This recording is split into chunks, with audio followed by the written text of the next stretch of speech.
Credit to the Cleveland Browns for winning the game, but the Pittsburgh Steelers cannot be trusted. That and more on today's edition of Locked On NFL. The new Locked On NFL. The madman Tyler Rowland is your double shot of NFL espresso with the Locked On local experts on every major story. Get ready. Rowland is revving up. The new Locked On NFL starts now. Locked On Podcast Network. Your team every day. Football fans, welcome into the Locked On NFL podcast, bringing you a double dose of the NFL's biggest stories with help from our local experts that know your favorite teams like no one else. Make sure to listen to every episode of Locked On NFL on Amazon Music.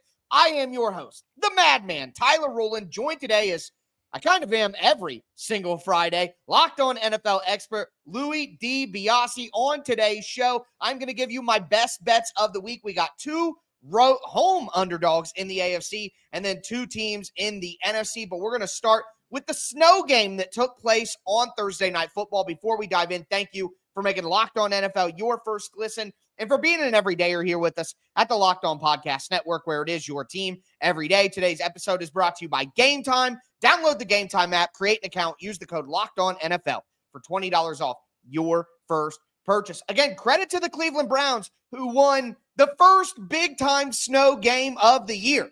Yeah, and Tyler, the Pittsburgh Steelers are exactly who we thought they were. And they cannot be trusted. My guy, Jeff, from Locked On Browns, talks about the big win, though. A large part of the NFL media came out today in support of Kevin Stefanski and Andrew Berry about keeping their positions in 2025. I don't know if it was that or the weather or a team that was just so far back against the wall, they came out and gave it everything they had tonight. But the Cleveland Browns showed that this team is not a mess. It's a team that's having issues. It's a team that's underachieving. But it's not the mess that the Cleveland Browns fans have seen for many, many years. Jameis Winston, Jerry Jeudy, big efforts tonight. Myles Garrett looked like the defensive player of the year that we have not seen most of this year. Either way, it doesn't change maybe the ultimate ending this year for the Cleveland Browns. But a big Thursday night win against your biggest rival, yeah, that's going to keep your fans dialed in. Browns win Thursday Night Football. 24-19, again, a big win for the Browns. I talked about this yesterday with Michelle, the Data Queen, Majuk, that I think it's absurd that Kevin Stefanski and Andrew Berry are on the hot seat here. Now, I am going off what I believe, and everybody can believe what they want, but I think the Deshaun Watson trade was a mandate from the owner. That's the only way that you give a fully guaranteed contract and trade what they trade. No GM in their right mind would make a move like that. They're too intelligent to spend that kind of assets and give out that contract. So I personally, and this is, my headcanon, I believe that Jim Haslam was the guy who forced the Deshaun Watson trade. I believe that Andrew Berry has built a pretty good roster over the last few years. Kevin Stefanski was just the coach of the year last year. This win, not going to change the Browns season at all, but I think it's absurd that Andrew Berry and Kevin Stefanski are considered on the hot seat for a trade, honestly, that they probably didn't even want.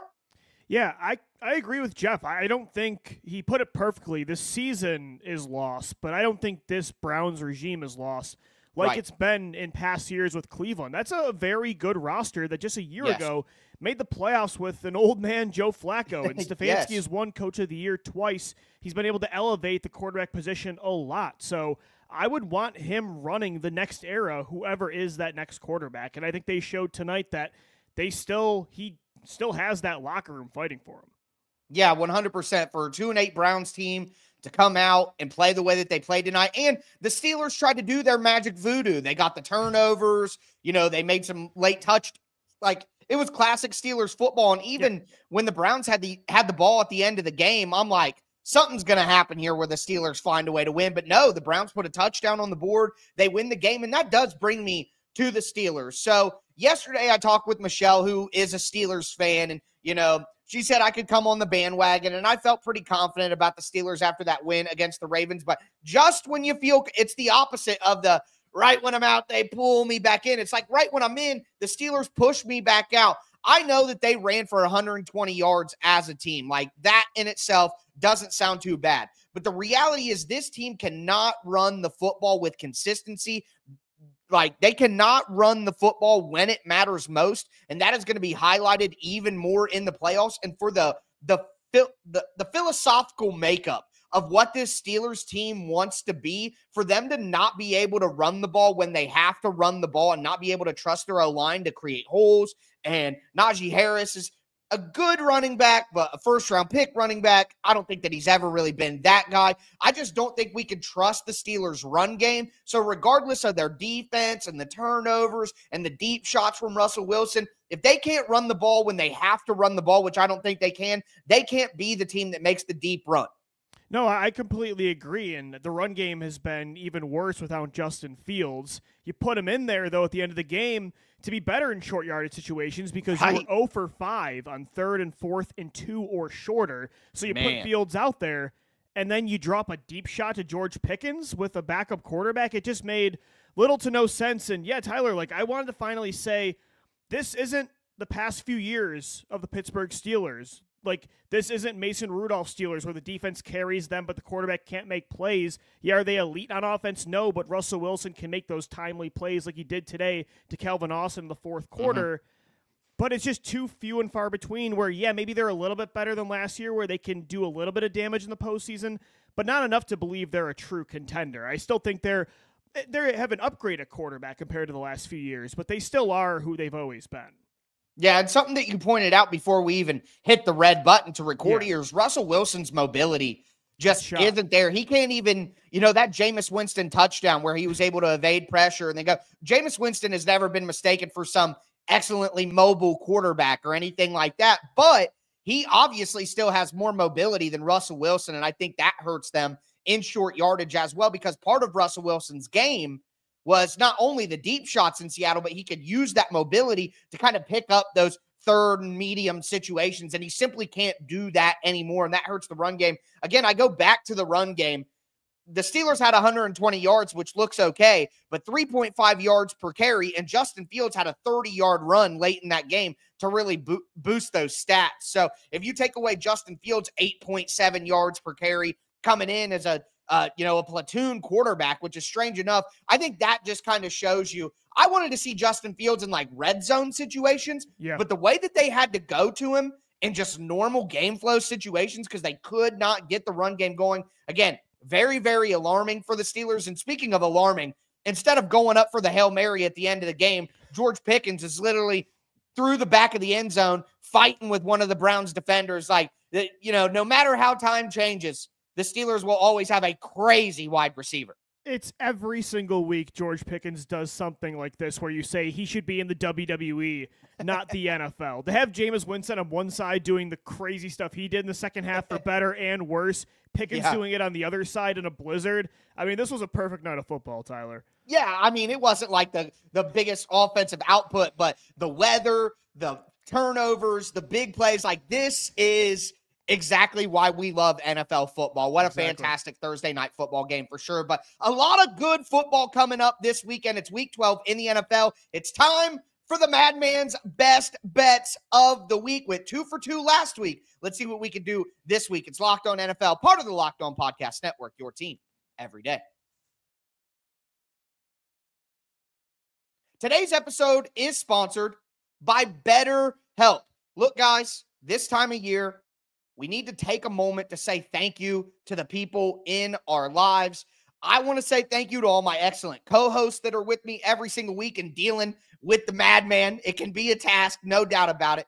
But I do want to remind you guys not only to thank the people around you, but also remember to thank yourselves. You got to remind yourself that it can be really, really hard trying to make the best of everything in this crazy world. So here's a reminder to say thank you to the people in your life, including yourself. And you could be more grateful with BetterHelp. I've worked with BetterHelp. It was a great experience. If you're thinking of starting therapy, you have to give BetterHelp a try. It's entirely online, designed to be convenient, flexible, and suited to your schedule. Let the gratitude flow with BetterHelp. Visit BetterHelp.com/lockedon for 10% off your first month. That's BetterHelp.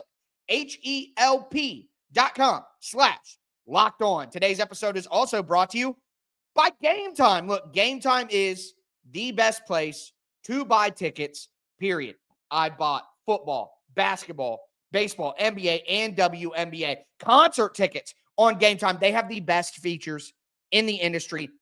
Now they have a new feature that makes Game Time even better called Game Time Picks. It makes getting tickets to see your favorite teams play live even easier. So with the Game Time Picks, you also get a panoramic view from your seat so you know what you're looking at when you sit down. You toggle on the feature in the app and you're going to get all-in prices. So the price that you see for your ticket is actually what you pay at checkout. Take the guesswork out of buying tickets with Game Time. Download the Game Time app, create an account, use the code LOCKEDONNFL for $20 off your first purchase. Terms apply. Again, create an account, redeem the code LOCKEDONNFL for $20 off. Download Game Time today. What time is it? It's game time. All right, Louie, let's continue today's edition of the Locked On NFL podcast. We talked about that Browns, Steelers, snow game. So much fun to watch and good for the Browns, but the Steelers, they just can't be trusted. Now it's time for our FanDuel Friday to begin. My best bets of the week, and we are going to start with two underdogs in the AFC. We will start with the Harbaugh Bowl. Jim Harbaugh, John Harbaugh, Chargers, Browns. It's going to be a good one. And our crossover Thursday with Locked On Browns or Locked On Ravens and Locked On Chargers broke it down. The first thing is you got to establish the run if you're the Ravens. Second of all, I think you have to get in Justin Herbert's head a little bit. The pass rush has been a little bit inconsistent for the Ravens this year. It has been better over the last couple of weeks. But guys like Odafe Owe, who had 3 sacks against Pittsburgh. I talked about Travis Jones. Nnamdi Madubuike, who's their big $100 million man in the middle of that interior. He's looked better over these last few weeks. Kyle Van Noy, who I know you're very familiar with, Mr. Kyle Van Noy. Old friend alert. Old friend. Yeah. He's doing his thing. Was great at the beginning of the 7 season. 7 sacks, man. Yeah, he was on it. He was on it. So those guys, if they can get to Justin Herbert and get in his head a little bit, Herbert's a vet, right? He's not going to be subject to rookie quarterback. It gets flustered by a No, yeah, definitely not. That's not what we're saying. That's not what I'm saying here. But at least you have to make him think, can this offensive line block for me? By the way, that Chargers offensive line has some dudes on it. So easier said than done in that regard as well. Well, to me, Kevin kind of laid everything out right there. The Chargers have a really good defense. They're very good against the run. That's going to make it harder for the Ravens. Also, they have good speed on defense. Deion Henley at linebacker. If you don't know about Deion Henley, then start paying attention because he has been phenomenal for the Chargers. Great speed at the linebacker position. He's a guy who I think can run with Lamar Jackson and kind of spy him and make it more difficult for the Ravens to create things. I love the Chargers +3 at home. I love the Chargers money line in this game. But, to be conservative here, I like the Chargers +3. I think the defense of the Chargers, and again, that pass rush of the Ravens has been inconsistent. The good offensive line of the Chargers, at least at tackle. I like the Chargers +3 in this game. Yeah, and I was kind of slow to believe in the Chargers. I thought early on Justin Herbert looked injured. I didn't know overall if they were going to be a team that could win because of the run game, but they have legitimate players finally on the offensive line, and I'm buying into the Harbaugh hype, and Herbert looks like the Justin Herbert of old over the last month and a half. So it's funny to say that. He feels like he just came into the NFL, yesterday. But yeah, you're right about that. He looks better than he looked last year. Yeah, and they're a physical football team, and the Baltimore Ravens have kind of struggled against those teams and better teams this year, despite some of their success in 2024. So I think I like the Ravens money line, but yeah, I like the Chargers to cover that +3. I'm with you. That'll be a good one to watch. Now, this one, maybe not as good of a game on paper, but the Detroit Lions head to the Indianapolis Colts. And I think that, this one could get very, very interesting. And Locked On Colts, Locked On Lions in their crossover Thursday talked about that. Well, look, Jake, they got to go on the road, and they've been perfect on the road this year. Their one loss has been at home, and they're probably due to lose a road game. But again, this is a really dominant team that's played so well. They go into every game focused on that game. I do think a short work week coming up after this with the Bears on Thanksgiving, playing 3 games in whatever it is, 11-day span. I mean, it's a lot. Mm-hmm. But I think they They want to pay, I don't say pay the Bears back, but I think they want to put the Bears away on Thanksgiving, end a little Thanksgiving drought. They just got off of what Dan Campbell said was as complete a performance as they could have had against Jacksonville. So maybe a small trap. You want the focus to be there. Another key certainly is stopping Anthony Richardson in the run game. I think it would be smart of Steichen and company to roll him out a little bit, to do what they did on that touchdown where they pulled the right guard and he ran left. I think the Lions could be a little susceptible to that with Derek Barnes and Alex Anzalone, two of their better, chase down quarterbacks, linebackers out of this game. Matt makes a great point about the linebacker cluster injuries that the Lions are dealing with. I think the Lions win this game, but they have been playing games where they're up by a lot. They haven't had to play a full 4-quarter game in quite some time. I think that the Colts keep this one close. I think that the Colts cover the 7.5 at home. Love that line. One of my best bets of the week. Yeah, Tyler, Anthony Richardson was really good last week, honestly, Clutch. After coming back from being benched. Clutch in the fourth quarter, finished 20 of 30 for 272 yards, a touchdown, did not turn the football over as well, 2 rushing touchdowns. But I do want to see it 2 weeks in a row before I bet against the hottest team in football right now, or maybe the best team in football in the Detroit Lions. So if this was like next week and Richardson had another strong performance, I'd go with it. But I think I need one more strong Richardson performance before I start betting on the Colts.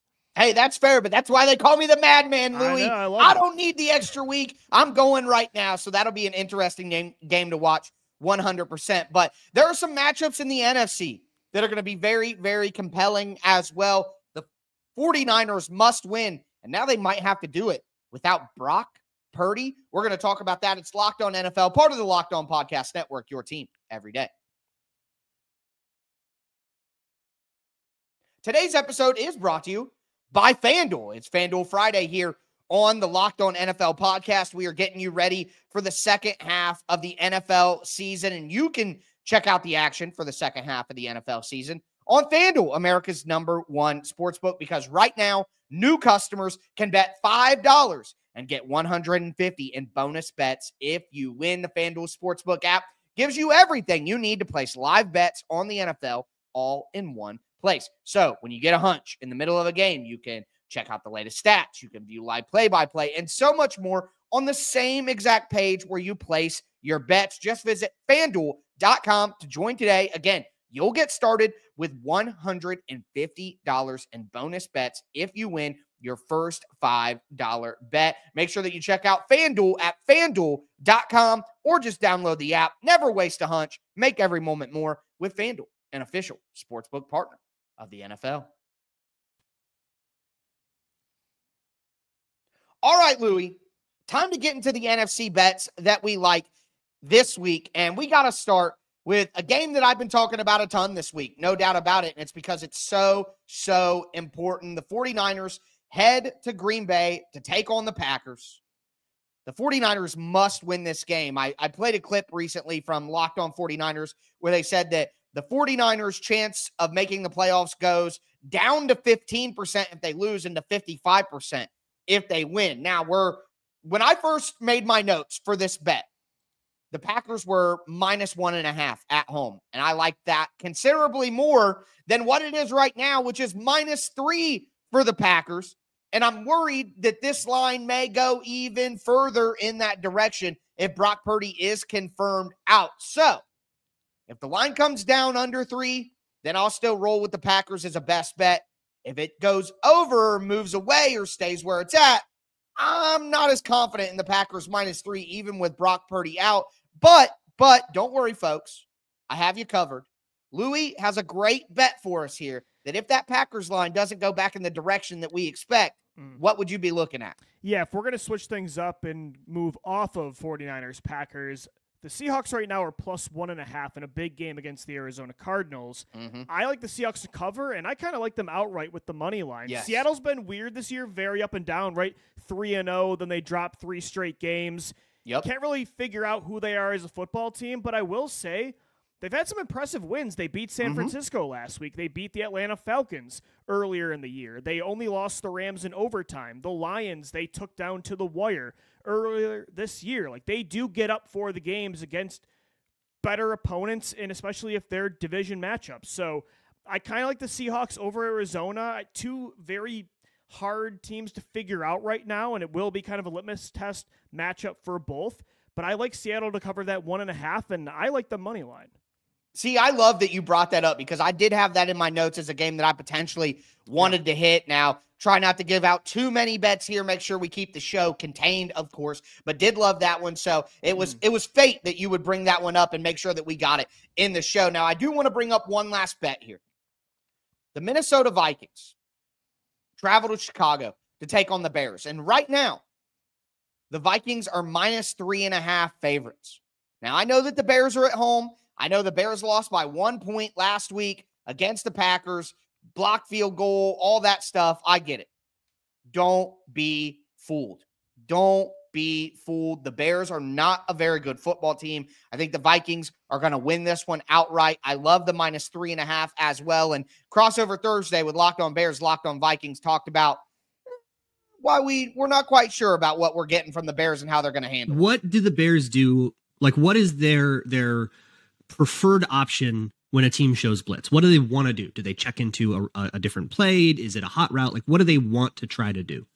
Well, for the first, 8 games of the season, it was have everyone run deep routes and hope that Caleb Williams can hold on to the ball long enough to get rid of it. So it's scramble. Like that is an option that some teams do. Like, that's perfectly valid on paper. Yes. But last week against the Packers, it was much more, get something going, like a pre-snap motion into a play where a receiver can run a quick route and get that sort of head start on the motion there. It's have a running back just sort of chip and release. So you've got an option to get to there, or a receiver on a quick route to something to the outside. They didn't hit the middle of the field that much, but it's like give Caleb a quick 3-step concept towards the sideline to get rid of the ball and not let the pressure get up in his face. Well, I got to tell you, I don't think the Bears are going to have a good enough plan to deal with the Vikings pressure packages. I am not going to be fooled by last week. I honestly think that the Packers are not as good of a team as people think that they are. I think the Vikings are a very, very good and trustable defense. So I love the Vikings -3.5 in this one. Yeah, I guess I was just wrong about the Vikings. I've been saying for weeks, I'm like waiting for the fall off. I thought it was kind of a mirage that they started 5-0, but week after week, they continue to win football games. So I guess I was just wrong about Minnesota. And yeah, I like them to cover that as well. Chicago did a lot better job last week of making things easier on Caleb Williams, but I don't trust that coaching staff to do it 2 weeks in a row. I feel bad for the rookie, to be honest. Yeah, it's going to be tough for him. I mean, at the end of the day, I think Thomas Brown may be an improvement on Shane Waldron, but I don't think that it's good enough coaching for what they're going to need to kind of get this one done. But that's our best bet. So just to go over everything here, we got Vikings -3.5 against the Bears. We got Seahawks +1.5 against the Cardinals. We got the Packers. If it goes back under -3, I would be interested in that. Chargers +3, although Louis isn't quite sure about that, or the Colts +7.5. Louis not quite sure about that one. And then Chargers +3 at home. So those are my best bets of the week. Hopefully you guys hit some out there. Enjoy week 12. Man, the season is going fast. It's kind of crazy right before our eyes. But with that being said, be back with you guys on Monday with the other half of Locked On Eagles. My guy Gino. Can't wait for that. As I tell you every time, thanks for tuning in to Locked On NFL. Check out the afternoon edition of Locked On NFL with Tony Wiggins in the barbershop. But that's going to do it for us today. I am your host, the Madman Tyler Rowland, with my co-host, Louis DiBiase. You guys stay safe out there.